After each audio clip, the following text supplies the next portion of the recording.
শুকনো চালের গুঁড়ো দিয়ে এই ঝাল চিতই পিঠা কি করে খুব সহজে তৈরি করবে আজকের ভিডিওতে সেটাই শেয়ার করব। এমনি চিতই পিঠা তো আমরা প্রায় সময় খেয়ে থাকি, এই ঝাল চিতই পিঠা একবার খেয়ে দেখবে দুর্দান্ত লাগবে। আসসালামু আলাইকুম, কেমন আছো তোমরা সবাই? নতুন একটি রেসিপিতে তোমাদের সবাইকে স্বাগত জানাই। এই ঝাল চিতই পিঠা বাজারের কেনা শুকনো চালের গুঁড়ো দিয়ে বা আতপ চালের গুঁড়ো দিয়েও করতে পারো। দেখে নাও তাহলে আজকের রেসিপি। ভিডিও শুরু করার আগে একটাই রিকোয়েস্ট, চ্যানেলটিকে যদি সাবস্ক্রাইব না করে থাকো তাহলে সাবস্ক্রাইব করে দিও, আর ফেসবুক থেকে দেখলে পেজটাকে ফলো করতে ভুলো না। তো আমি এখানে একটা ব্লেন্ডারে নিয়ে নিলাম হচ্ছে 1 বাটি চালের গুঁড়ো। তারপর দিয়ে দিব হচ্ছে জল। এখানে খুব বেশি জলটা ঠান্ডা আবার খুব বেশি গরম দেওয়া চলবে না, আঙুল যাতে আমরা দিতে পারি ওই অনুযায়ী আমরা গরম জল দিয়ে দেব ওই মিক্সির মধ্যে। কোনো মতেই ঠান্ডা জল দেওয়া চলবে না, এটা একদমই মাথায় রাখতে হবে। একটা চামচ নিয়ে খুব ভালো করে মিশিয়ে দেব। যদি আরও জল লাগে তাহলে তোমরা এখানে দিতে পারো, আমার আর এখানে কোনো রকম জল লাগবে না। খুব ভালোভাবে এটা মিশানো হয়ে গেছে। এবার এটা 1 মিনিট ধরে ব্লেন্ড করে নেব। এমনি চিতই পিঠা তো আমরা মাঝে মাঝে খেয়ে থাকি, এরকম ঝাল চিতই পিঠা সন্ধেবেলা বা সকালবেলা চায়ের সাথে থাকলে একদম জমে যাবে। খুব ভালোভাবে এটাকে ব্লেন্ড করে নিয়েছি, আর দেখতেই পাচ্ছ ওর ঘনত্বটা এরকম থাকবে। তো এটা একটা এখন বাটিতে ঢেলে নেব, আর এরকম আঠালো ভাব হয়ে আসবে, মানে আমাদের এটা খুব ভালোভাবে মিক্স করা হয়ে গেছে, আর এখানে কোনো রকম আমার জল লাগবে না। তো এটা একটা বাটিতে ঢেলে দেবো এখন।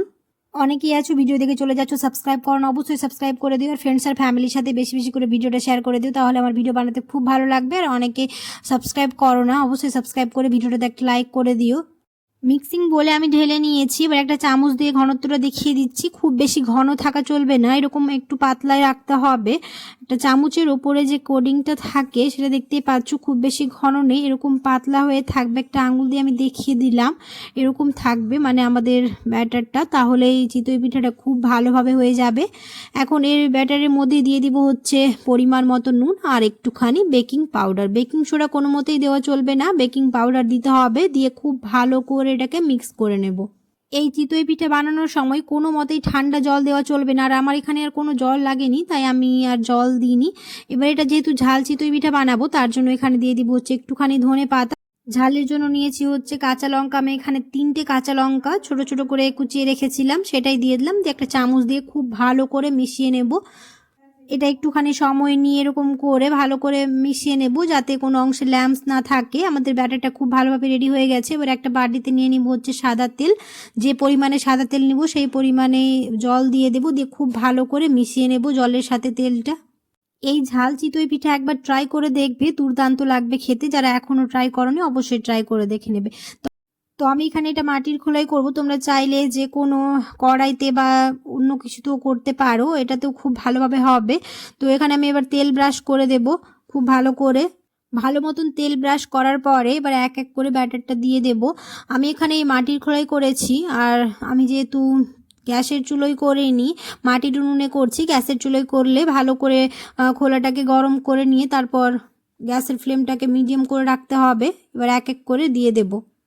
এই ঝাল চিতই পিঠা বানানো খুবই সহজ, যে কেউ বানিয়ে ফেলতে পারবে আজকের ভিডিও দেখে। সবগুলো ব্যাটার দেওয়ার পরে একটা ঢাকনা চাপা দিয়ে প্রায় 3 থেকে 4 মিনিট রেখে দেবো। 3 থেকে 4 মিনিট পরে আমাদের খুব ভালোভাবে এই ঝাল চিতই পিঠা রেডি হয়ে যাবে।